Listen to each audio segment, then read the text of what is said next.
Olá, pessoal, sejam bem-vindos à nossa quarta e última aula do curso de extensão Experiência Literária na Educação Infantil. Eu sou a professora Vanessa e hoje eu vou trabalhar com vocês práticas de leitura. Dentro desse tema, vamos ver projetos de leitura, letramento literário, mediação de leitura, contação de histórias e vamos para as considerações finais do curso. Bem, a escuta e as práticas literárias na educação infantil vão repercutir na alfabetização e em todas as experiências que essa criança vai ter aí no ensino fundamental e médio no que diz respeito à literatura.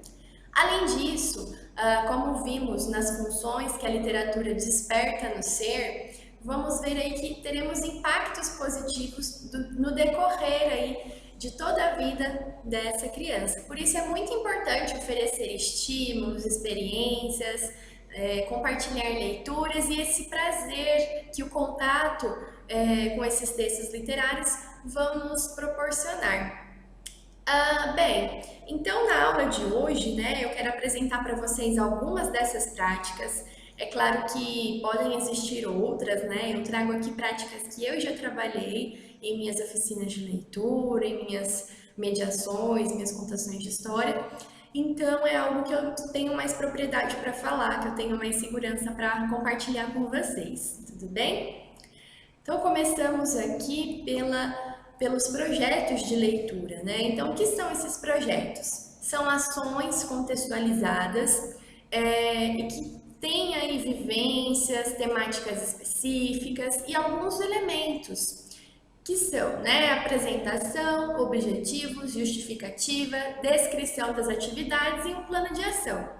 É como se fosse aí um plano de aula, né, que vai reunir essas práticas metodológicas que vamos realizar. Então, temos essas perguntinhas básicas, né, nas quais temos que responder para montar um projeto. Aqui também eu já deixei estruturadinho nesse roteiro esses elementos que o nosso projeto deve conter, que são identificação, diagnóstico, atividades desenvolvidas, justificativa, objetivos, os envolvidos e os recursos necessários, as estratégias e os resultados esperados. Pessoal, o projeto de leitura, ele é bem, apesar de ser simples, né? Ele é bem complexo, porque demanda todo um planejamento anterior aí, né?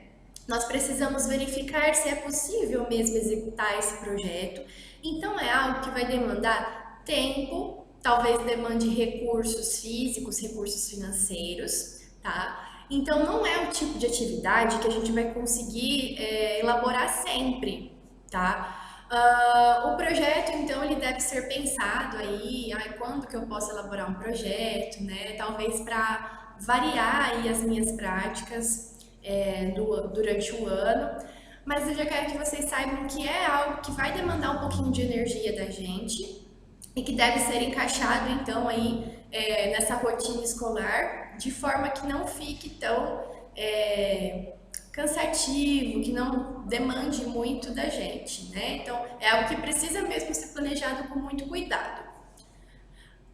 O letramento literário. O letramento literário é uma abordagem mesmo, e eu gosto muito do letramento porque ele envolve ali as etapas de leitura, né?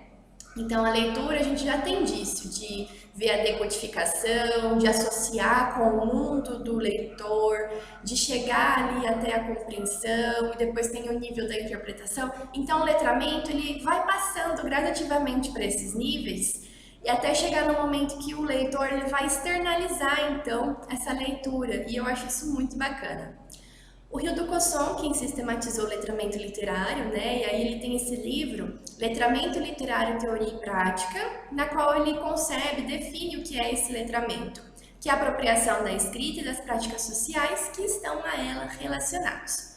Existem diversos níveis e tipos de letramento. E construir leitores e transformar a leitura literária em uma prática significativa são princípios do letramento. O Hildo Cosson, ele trabalha com duas sequências, tá? Aqui eu apresento para vocês a sequência básica. porque a sequência expandida ela é mais destinada ao ensino médio. Então, nós podemos nos valer da sequência básica, que é composta por 4 passos. A motivação, que é essa preparação, então, para o aluno entrar no texto. A introdução, que é a apresentação da obra, do autor, do ilustrador, isso é muito importante, né? A leitura propriamente dita e a interpretação de texto, que daí se fragmenta em momento interior, quando o leitor decifra, se encontra com a obra, e no momento exterior, quando ocorre a concretização e a materialização da interpretação, visando a construção de sentidos, né? Ou seja, é um registro, é uma externalização da leitura. Então, eu acho isso muito bacana, que primeiro o leitor tem um momento consigo e depois ele externaliza isso. E a gente pode fazer isso de diversas formas, como eu vou apresentar para vocês daqui a pouquinho, tá? Gente, vale colocar aqui para vocês, por exemplo, aqui no momento da leitura. Nesse momento da leitura, é claro que a gente trabalha com um público que ainda não sabe ler da forma convencional, né? Como a gente já conversou. Então, é claro que aqui, ou eu posso fazer uma contação de histórias, né, na qual o narrador vai externalizar essa história aos ouvintes. Eu posso fazer uma mediação de leitura, que a gente também vai ver aqui daqui a pouquinho. Então, são práticas que podem sim serem feitas isoladas, né, sem problemas, mas que é legal a gente combinar uma com a outra. Lá no projeto de leitura, por exemplo, vai ter um momento que a gente vai fazer com que o aluno tenha contato com o livro, com o texto. Esse momento eu posso utilizar a mediação de leitura. Então, eu quero que vocês entendam que são práticas que não estão separadas, tá? Elas vão acabar se encontrando aí em algum momento. No que diz respeito às atividades com a literatura e a expressão verbal, o espaço escola deve diversificar em 2 ambientes básicos: o de estudos programados, que seria a sala de aula, a biblioteca, e o de atividades livres, como a sala de leitura, o recanto de invenções, oficina da palavra, laboratório de criatividade, espaço de experimentação. Então, é bem bacana a gente pensar em como vai ser esse espaço no qual vamos trabalhar a leitura. Vai ser um espaço mais convencional ou vai ser um espaço de inventividade, de oficina, né? Esse é um ponto bacana para a gente pensar. Em se tratando de literatura, a gente também tem que pensar no acesso. Esses livros estão acessíveis a essas crianças, né? Esse acervo, ele contém as obras diversificadas aí, com vários gêneros, vários formatos, vários materiais, vários autores diferentes. Então, a gente tem que pensar em tudo isso. Voltando aqui um pouquinho no letramento, eu queria compartilhar com vocês, então, algumas das práticas que eu já realizei nas minhas oficinas de leitura com a educação integral dos pequenininhos, né, da educação infantil. Então, eu já trabalhei a história Era Uma Vez um Caracol Furado, da Bia Vilela, né? A gente começa conversando, então, você sabe o que é um caracol? Como que é um caracol? Então, é bem bacana ter essa conversa inicial com os aluninhos, para eles já irem encontrando esses elementos presentes aí na vida deles. A gente fala um pouquinho, apresenta o livro, eu deixo eles, todo mundo, eu faço uma roda, né, um círculo, eu deixo todo mundo manusear o livro, folhear, né, conhecer o autor. Os livros de literatura infantil sempre vêm com a fotinha do autor ali atrás, né, na contracapa. Então, é esse momento, esses primeiros contatos que a criança vai tendo ali com a obra. Fiz a leitura, a mediação de leitura da obra, né? E aí, com externalização, eu pedi para que os alunos produzissem, modelassem um caracol, com massinha de modelar mesmo. Eles adoraram, a gente deixou esses caracóis expostos, foi uma atividade bem bacana. Além disso, eu já trabalhei o tema casa, com o poema A Casa, do Vinícius de Moraes, e com o livro A Casa Sonolenta. Então teve todo um trabalho, né? A motivação foi justamente colocar a música do poema Casa, depois fomos para o texto, foi uma contação de histórias. E é um texto que os alunos gostam, né? Porque ele é de acumulação, então eles mesmos já vão levantando hipótese do que vai acontecer depois, é bem legal. E no final eu pedi para que os alunos montassem ali, eu já fui com as formas geométricas da casa, né, cortadinha em papéis coloridos, disponibilizei para eles, parte por parte, esse é o telhado, essas janelas, aqui é a porta, e eles foram montando essa casa. É claro que alguns ainda não tinham assim, muita noção de onde era a porta, a janela, mas não tinha problema, saíram casas muito divertidas. Já trabalhei também com a Arca de Ninguém, da Mariana Catalbiano, e depois dessa leitura eu pedi para que os alunos brincassem com dedoches dos animais que apareciam na história. Então, assim, pessoal, são trabalhos bem bacanas, sistematizados, e que a criança sempre ela vai se lembrar desse trabalho a partir dessa atividade que a gente pediu, né, para ela, de sistematizar origamis, enfim, eu tenho aqui para vocês, ó, propostas e recursos que a gente pode utilizar, então, dependendo da história. Nós podemos organizar um cantinho da leitura, fazer um varal, pode ser um varal de poesias ou um varal com as produções dos alunos, pintura, desenho, um desenho individual ou coletivo no papel craft, fica muito legal também. Roda de conversa, baú de histórias, então a gente arruma um baú, uma caixinha e coloca ali objetos que podem ser retirados aleatoriamente, né? E a gente pede para que os alunos reconstruam ou construam uma história a partir desses objetos.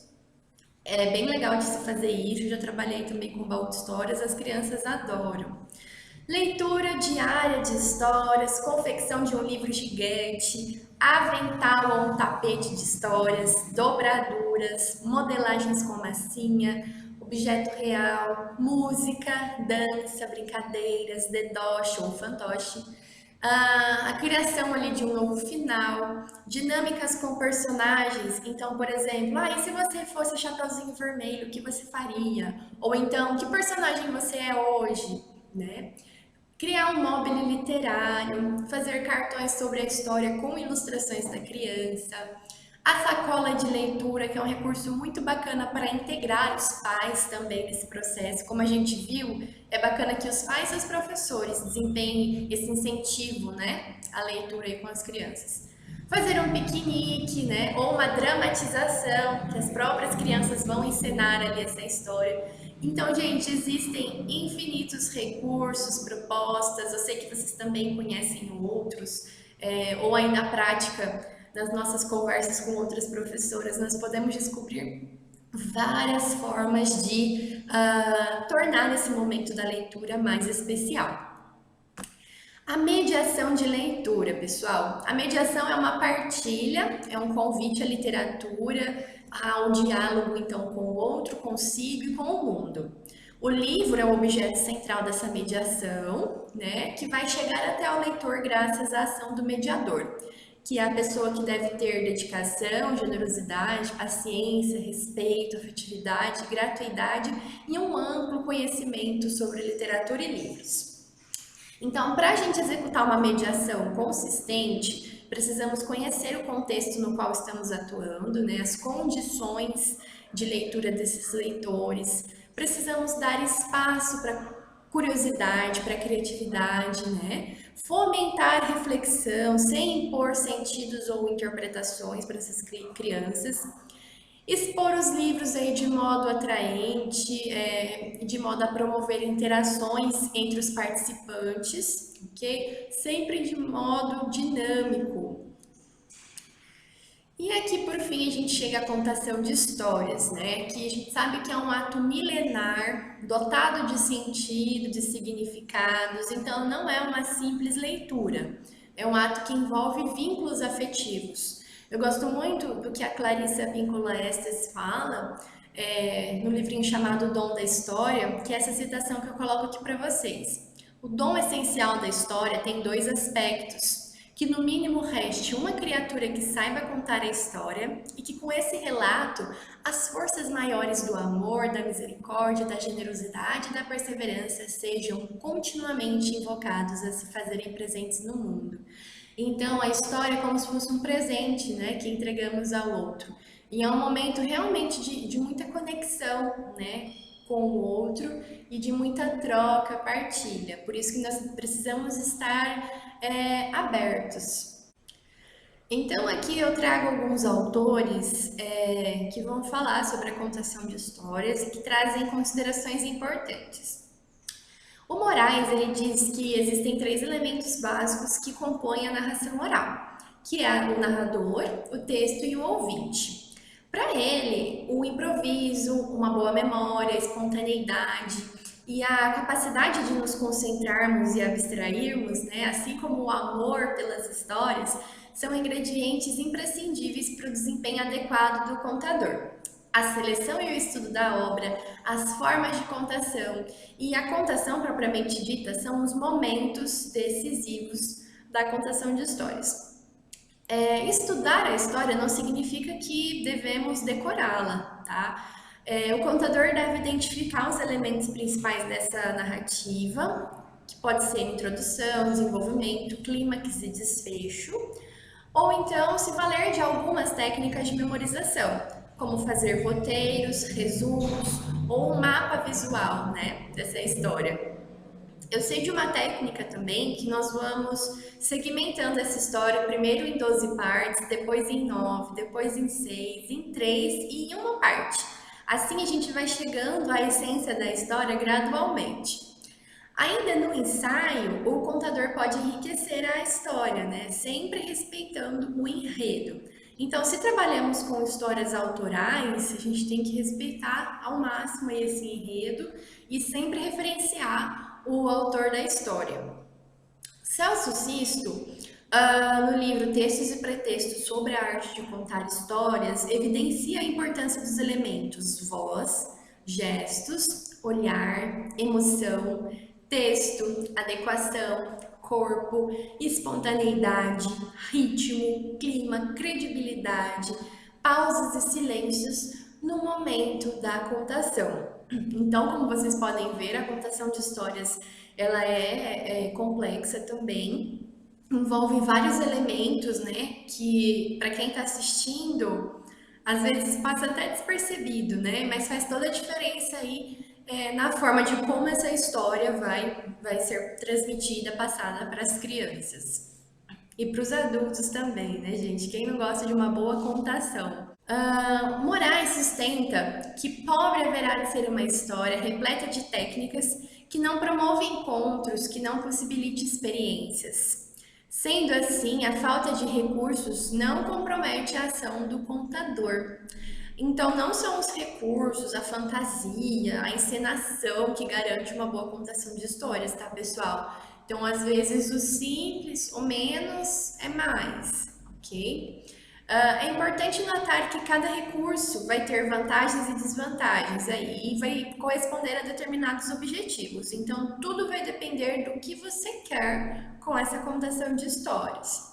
São exemplos de recursos: narrativa com auxílio do livro, narração oral, narração com uso de gravuras, narração com desenhos, com flanelógrafo, com objetos, com interferências do narrador e dos ouvintes. Durante a narração, lembre-se de que a história é o elemento central.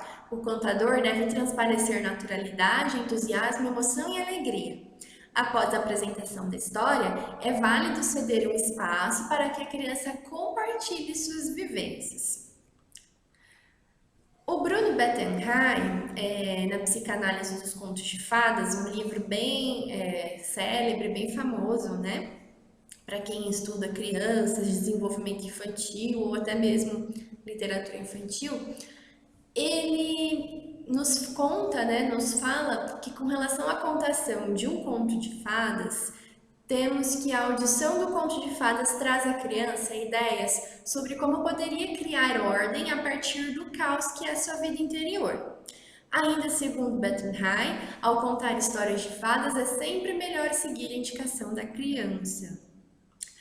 Aqui eu trago para vocês algumas dos recursos que eu já utilizei nas minhas contações de história. Então, essa primeira imagem, essa primeira fotinha, a gente tem vários gatinhos coloridos aí, feitos no papel filipinho. Essa foi a história, era uma vez um gato xadrez, da Bia Vilela. Então, é um recurso bem simples, é uma dobradura com papéis coloridos, né? Os olhinhos ali deixa os gatinhos mais divertidos, né? As crianças adoram. E atrás desses gatinhos, pessoal, eu coloquei as estrofes, né? Os parágrafos de cada sequência, porque na história, não sei se vocês conhecem, cada cor corresponde a uma ação de cada gatinho, né? E sempre que eu tô aqui com uma dobradura do gatinho, eu estou lendo o que tá aqui atrás, referente ao gatinho que aparece aqui na frente. É um recurso bem bacana, tá? Lá no meu canal do YouTube eu já coloquei essa história, porque foi uma das histórias que eu contei agora durante a pandemia. Então é um recurso bem bacana aí para vocês, para quem está começando, é bem diferente e dinâmico, né? O Lino, que é uma história que eu gosto bastante, eu utilizei essas canetas aqui que tem ponteiras de personagens e eu utilizei meus óculos de leitura também. Tudo para dar, né, uma carinha mais lúdica. O avental de histórias, que é essa foto do centro, fez muito sucesso. As crianças adoram, então eu vou tirando dos meus bolsos ali os personagens e a gente vai montando, colocando ali no cenário. É uma forma bem bacana de interagir com as crianças, eles também querem pegar, querem sentir, muito bacana. E aqui eu fiz alguns personagens da história Você Quer Ser Meu Amigo. Então, eu fiz a partir, né, de EVA e alguns palitos. Então, eu manuseava esses personagens durante a contação. As crianças também gostaram.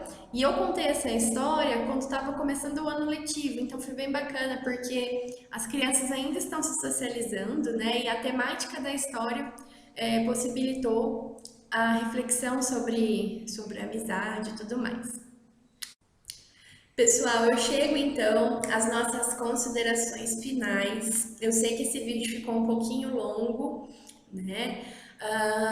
Mas eu acho que é legal apresentar certinho para vocês tudo que pode ser feito, né? E é claro que aqui eu só dei algumas ideias, existe todo um mundo de possibilidades que a gente pode treinar, tentar. É claro que nem tudo vai dar certo, nem tudo vai dar certo com todas as turmas. Então, a gente tem que pôr na prática mesmo para validar. Bem, aqui eu trago para vocês então os tópicos, né, de tudo que a gente discutiu. Então, a literatura infantil ela deve ser reconhecida e fruída como manifestação estética e artística, e ela não deve ser ensinada. Na verdade, ela deve ser experienciada e vivenciada pelos alunos. Então, de novo, não é para ter aquela obrigatoriedade de conteúdos, não é para ser algo chato, ok? A literatura infantil aparece então como um sinônimo de brincadeira, de múltiplos significados, de vivências, descobertas, fantasias, criação, imaginação e tantas outras coisas boas.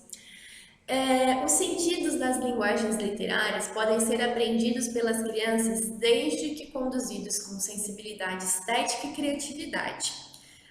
Então a gente viu que esse repertório, né, de literatura infantil que a gente vai oferecendo para as crianças oferece uma formação integral, humana e cultural a elas. Por isso é muito importante alimentá-las com histórias e introduzi-las nesse universo do livro, da literatura.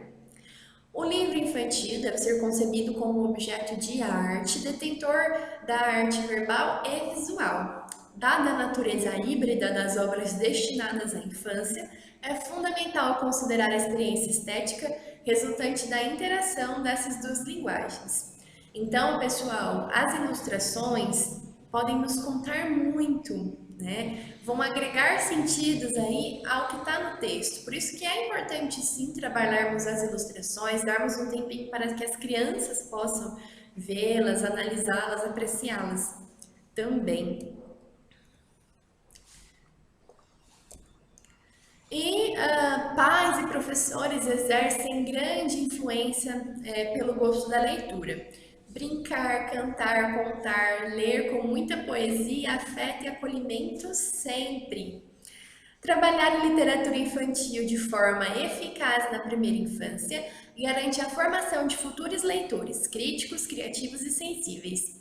Para tanto, os professores, mediadores de leitura, bibliotecários e profissionais da educação precisam estar instrumentalizados a fim de que possam sistematizar o trabalho com a literatura na educação infantil. A formação docente precisa ser continuada, já que o assunto não se esgota aqui. Tenha contato com outras referências, pesquisas, leituras, experiências, porque tudo isso vai enriquecer o trabalho de vocês, tá bom, pessoal? A gente tem que ter em mente que não é necessário apenas técnica e teoria. A gente precisa ter essa criatividade, sensibilidade, né? E quanto mais participamos de oficinas, de formações, de cursos, quanto mais temos contato com esse material, mais vamos nos sentir inspirados, motivados, entusiasmados a realizar essas práticas. Quanto às referências, pessoal, é muito bacana vocês ficarem atentos às páginas, aos sites aí dos escritores, de instituições que trabalham com leitura. Então, a revista Emília, que foi um link que eu mandei para vocês lá nos primeiros e-mails, é uma revista muito bacana sobre essa temática. Eles têm muito conteúdo atual, referências, então eu indico muito. Ver então apresentações de outros contadores de história no YouTube, a gente tem contadores excelentes, maravilhosos, então é só a gente pesquisar para ver o que dá para a gente usar na nossa prática também. Bem, é isso, pessoal. Eu sei que eu falei muito, eu falei muita coisa e foi em um tempo muito curto, mas assim, eu espero que essa formação que a gente teve tenha sido como um pontapé inicial para que vocês adentrem aí cada vez mais nesse universo que é a literatura infantil. Bem, eu agradeço vocês de coração pela presença, pela participação. Eu fico muito feliz então que a gente pôde ter esse momento, essas reflexões, essa conversa. E eu espero então que, assim como eu, vocês se encontrem na literatura infantil e levem esse amor aí a todos os seus alunos, as crianças que vocês encontrarem. Beijo, tchau e até a próxima!